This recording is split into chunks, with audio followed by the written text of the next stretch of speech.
masih kecil, kita akan lebihkan ada masjid yang mempunyai dua menara kembar yang warnanya putih. Itu yang dinamakan Masjid Tanaim atau Masjid Aisyah.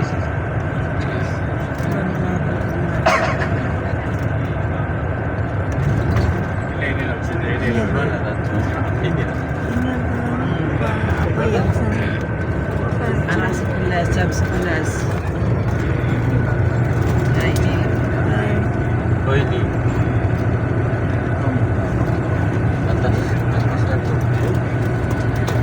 Ada tuh. Sudah kelihatan Ibu di sebelah kiri kita.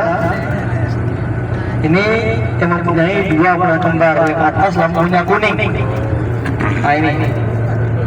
Nah ini sebelah kiri. Ini masjidnya berwarna putih. Ini namanya Masjid Tanaim atau Masjid Aisyah. Ini salah satu tempat mikot yang berada di kota Makkatul Mukarramah. Dan ini adalah perbatasan antara tanah halal dan tanah haram. Ini ada tugu, ini Ibu di bawah jembatan. Ini tugu kecil putih. Nah ini dan sebelah kanan sebelah kiri inilah batas tanah halal tanah haram. Berarti sekarang kita masuki tanah haram kota Makkatul Mukarramah. Jadi di kota Makkah ini ada 3 tempat mikot. Yang paling dekat dari Masjidil Haram adalah Masjid Tanaim atau Masjid Aisyah ini. Yang kedua itu Masjid Jironah. Yang ketiga Masjid Hudaybiyah. Jadi kalau Ibu mengambil umrah mandiri, mengambil mikotlah di Masjid Tanaim atau Masjid Aisyah karena yang paling dekat dengan Masjidil Haram. Ibu dan Allah SWT, sekarang kita sudah masuki tanah haram kota Makkatul Mukarramah. Mari bersama-sama kita membaca doa masuki kota Makkatul Mukarramah. Bismillahirrahmanirrahim. Allahumma hada haramuka wa amnuka faharrim lahmi wa dami wa sa'ri wa basari ala nari wa aminni min ibadika min awliyaika wa ahli ta'atika. Al-Fatihah.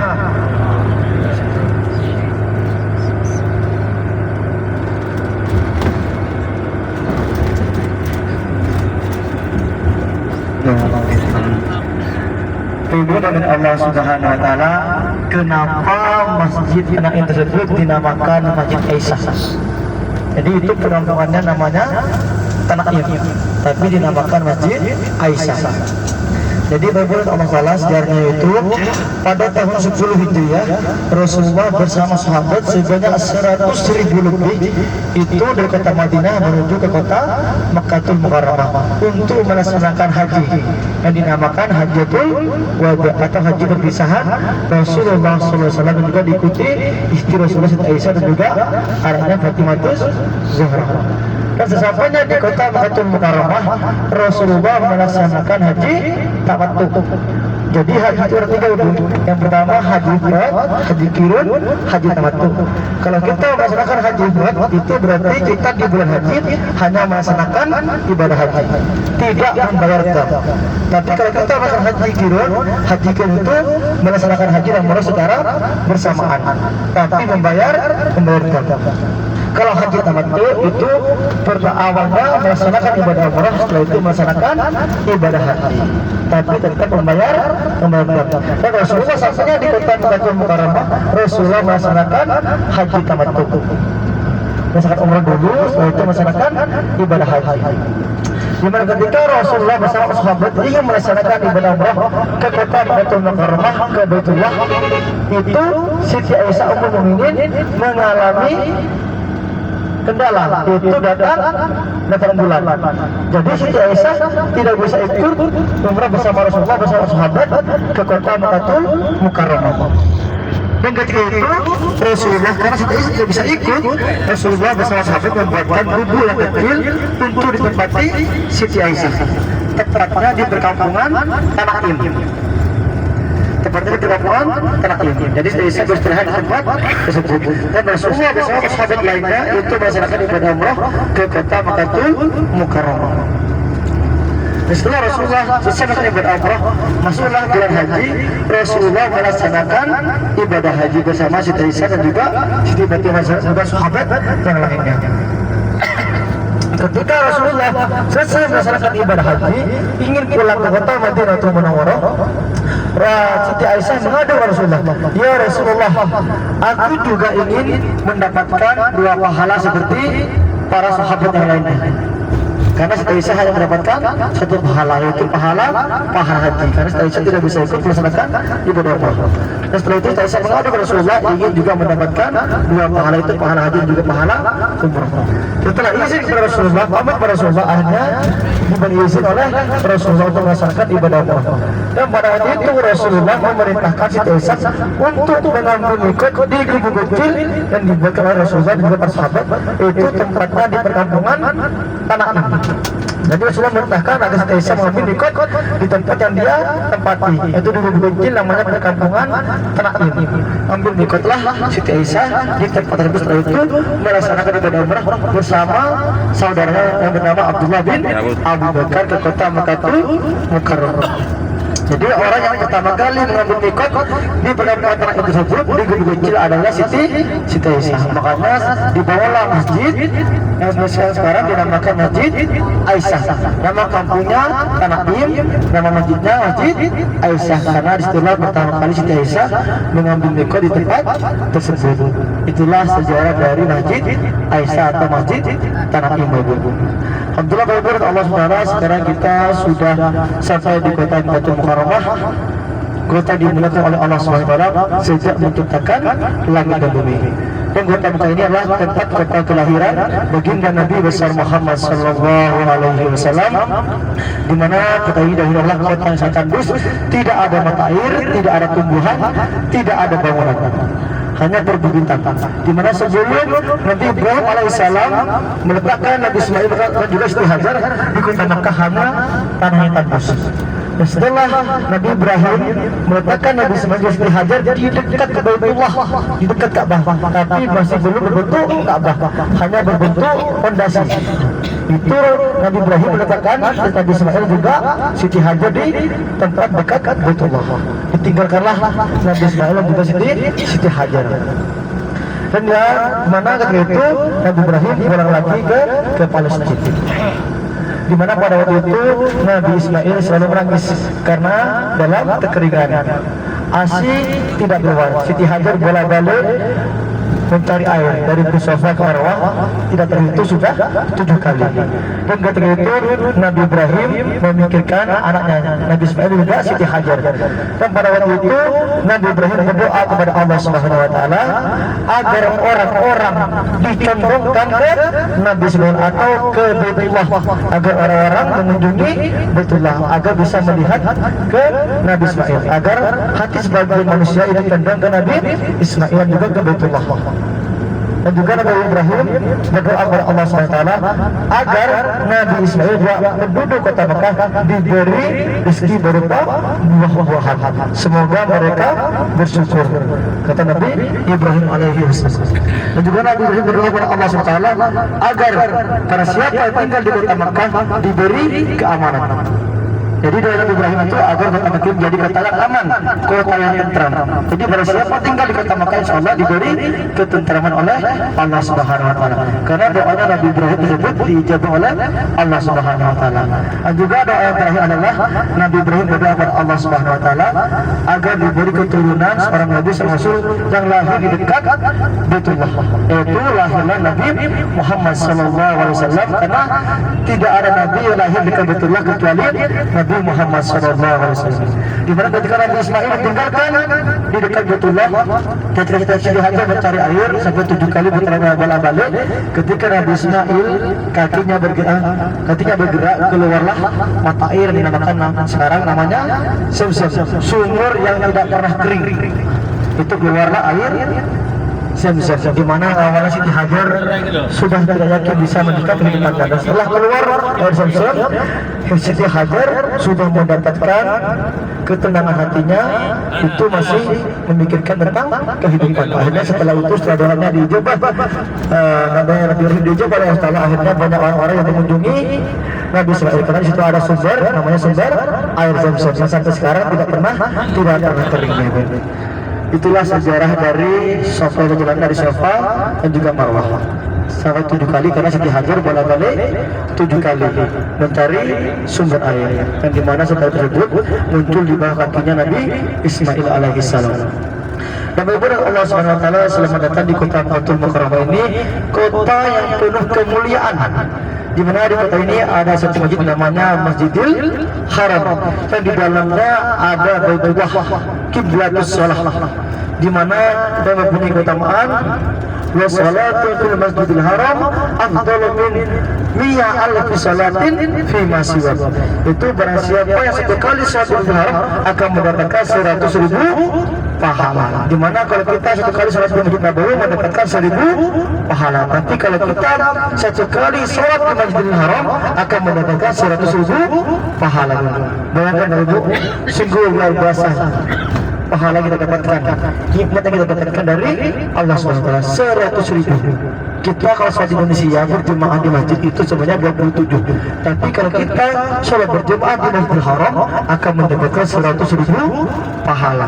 Di mana Masjidil Haram ini masjid yang paling besar mempunyai keutamaan. Yang pertama adalah Masjidil Haram 100.000 pahala. Yang kedua Masjid Nabawi yaitu 1.000 pahala. Yang ketiga adalah Masjidil Aqsa di Palestina sebanyak 500 pahala. Alhamdulillah Bapak Ibu, sekarang kita akan dekat dengan Masjidil Haram yang mempunyai keutamaan yang paling banyak itu 100.000 pahala. Dan juga benar Allah SWT menurunkan rahmat setiap hari setiap malamnya 120 rahmat, yaitu 60 rahmat bagi umatnya yang melaksanakan tawaf di Baitullah. Itu 60 rahmat bagi umatnya melaksanakan tawaf di Baitullah, dan 40 rahmat bagi umatnya yang melaksanakan sholat di depan Baitullah, dan 20 rahmat bagi umatnya yang hanya memandang Ka'bah. Jadi kita hanya melihat Ka'bah, kita mendapatkan 20 rahmat dari Allah Subhanahu wa taala. Dan insyaallah Bapak Ibu, sebentar lagi kita akan mendapatkan 120 rahmat tersebut. Karena kenapa? Karena sebentar lagi kita akan melihat Ka'bah. Sebentar lagi kita akan sholat di depan Ka'bah. Yang ketiga, kita juga akan melaksanakan tawaf di depan Ka'bah di Baitullah. Alhamdulillah, sungguh nikmat yang luar biasa. Dan benar Allah SWT jangan pernah sia-siakan kita diberi kesempatan oleh Allah SWT sampai di kota yang paling mulia. Kota yang mulia pada Allah sejak menciptakan langit dan bumi, dan juga dekat dengan Masjidil Haram yang mempunyai 100.000 pahala. Jadi Bapak Ibu, jangan pernah sia-siakan diberi kesempatan sampai di kota Makkah, meninggalkan anak, meninggalkan istri, meninggalkan suami, meninggalkan keluarga, cita kita, lelah kita, dan sekarang kita sudah sampai di tujuan utama kita di kota Makkah. Jadi usahakan gunakan waktu yang singkat ini sebisa mungkin. Jangan pernah tinggalkan sholatnya di Masjidil Haram. Meskipun mungkin untuk kita tidak sangat-sangat dekat dengan Masjidil Haram, tapi kita punya akses yang gampang, yaitu kita nanti naik mobil untuk ke Masjidil Haram. Kita mempunyai waktu di sini selama 3 hari, 4 hari. Kita mulai 4 hari. Jadi jangan pernah sia-siakan waktu 4 hari ini. Usahakan sholatnya selalu di Masjidil Haram. Usahakan 1 jam atau 1 jam setengah Bapak Ibu sudah berangkat ke Masjidil Haram. Karena Masjidil Haram ini lebih ramai dibandingkan Masjid Nabawi. Jauh lebih ramai. Tidak pernah sepi Masjidil Haram ini. Tidak pernah ditutup masjidnya. 24 jam tidak pernah ditutup. 24 jam, beda dengan Masjid Nabawi. Kalau Masjid Nabawi jam 1 malam sudah ditutup pintunya, cuma sebagian pintunya dibuka. Tapi kalau Masjidil Haram 24 jam orang tidak pernah sepi, tidak pernah ditutup. Karena 24 jam orang melaksanakan ibadah, orang melakukan tawaf dan juga sa'i. Jadi mohon kepada Bapak Ibu, ketika mau sholat jangan pernah sendiri-sendiri, usahakan minimal rekaman. Minimal pertama, karena Masjidil Haram sangat ramai Bapak Ibu. Beda dengan kota Madinah, kota Makkah sangat ramai. dan juga kepada ibu-ibu yang sudah tua, dan juga yang muda-muda tolong mendampingi ibu-ibu yang sudah tua, karena memang di kota Mekah sangat ramai, beda dengan kota Madinatul Munawwarah. Jadi usahakan jangan pernah pergi sendiri-sendiri, terutama jangan sampai ID card ketinggalan. Usahakan ketika keluar hotel ID card selalu dipakai, apalagi misalnya kalau bisa selalu dipakai. Karena apa? Karena itu yang membedakan kita dengan jemaah yang lainnya. Kita dari jauh sudah melihat bahwa itu adalah jemaah IPHI. Ketika ada yang nyasar, kita gampang mencarinya. Apalagi kita pakai kalung, insya Allah kalau bapak ibu nyasar, mudah-mudahan tidak. Ketika ibu nyasar, ibu tinggal kasih tahu kalung ke orang, tolong minta hubungi nomor ini, cari orang kita Indonesia yang muda-muda agar bisa menghubungi kami. Jadi usahakan ketika keluar hotel, mau sholat, mau belanja, mau umrah, mau sa'i, jangan pernah tinggalkan ID card. Misalnya kita lagi mau umrah, kalau sampai ada satu jemaah yang tidak pakai ID card, kita tidak akan berangkat. Karena ID card adalah identitas dan para bukti dan paspor. Jadi usahakan jangan sampai ditinggalkan. Tapi pun Allah Taala di depan kita sudah kelihatan tower Samsung, berarti sekarang kita sudah sangat dekat dengan Masjidil Haram, masjid yang diimpikan oleh seluruh umat muslim sedunia. Alhamdulillah Bapak Ibu sekarang diberi kesempatan oleh Allah Taala untuk bisa menginjakan kaki di Masjidil Haram dan bisa melaksanakan tawaf, sa'i dan tahlil, juga bisa melaksanakan sholat di Masjidil Haram. Jangan pernah sia-siakan mendekat dengan Masjidil, karena belum tentu orang yang sehat, yang kaya, yang banyak uang itu bisa sampai ke kota Baitul Mukarramah kalau telah dipanggil oleh Allah Subhanahu wa taala. Jadi kita di sini kita jangan pernah sia-siakan, apalagi kita sudah melewati perjalanan panjang dari Indonesia ke Madinah itu 9 jam naik pesawat. Sampainya di sini Bapak Ibu disia-siakan, sangatlah rugi. Jadi jangan pernah disia-siakan itu. Ini sebentar lagi kita akan sampai di hotel kita. Hotel kita sudah berada di depan kita.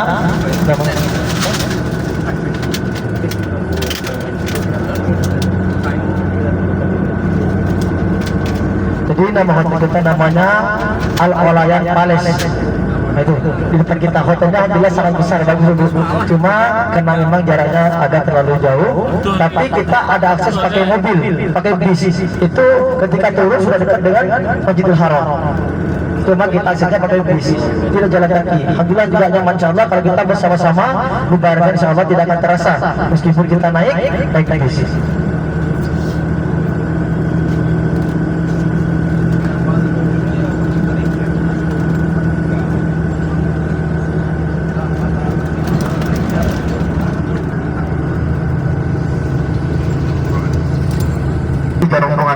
Tiga pos semuanya, karena kita sudah sepakat semuanya adanya umurnya mau digabung. Jadi sebentar lagi kita ini turun, kita langsung ke restoran untuk makan dulu. Setelah itu Bapak Ibu pembagian kunci langsung ke kamar. Insyaallah masalah koper mungkin ada yang antar nanti, ada tim di sini. Tapi kalau nanti diantar kita akan bantu semuanya.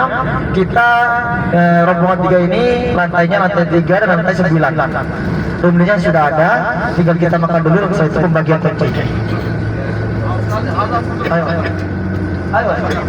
Ayo, duduk aja.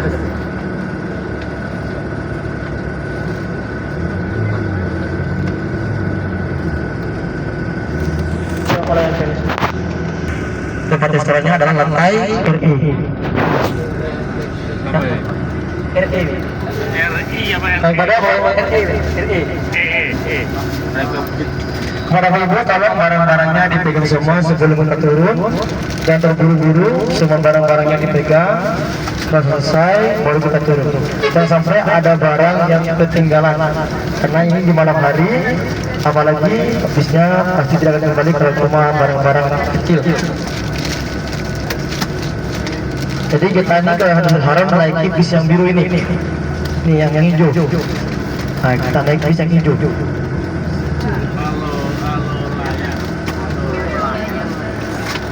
Alhamdulillah Bapak Ibu kita sampai, sudah dipegang semua barang-barangnya Bapak Ibu semuanya. Kalau sudah, mari kita turun semuanya pelan-pelan. Wassalamualaikum warahmatullahi wabarakatuh.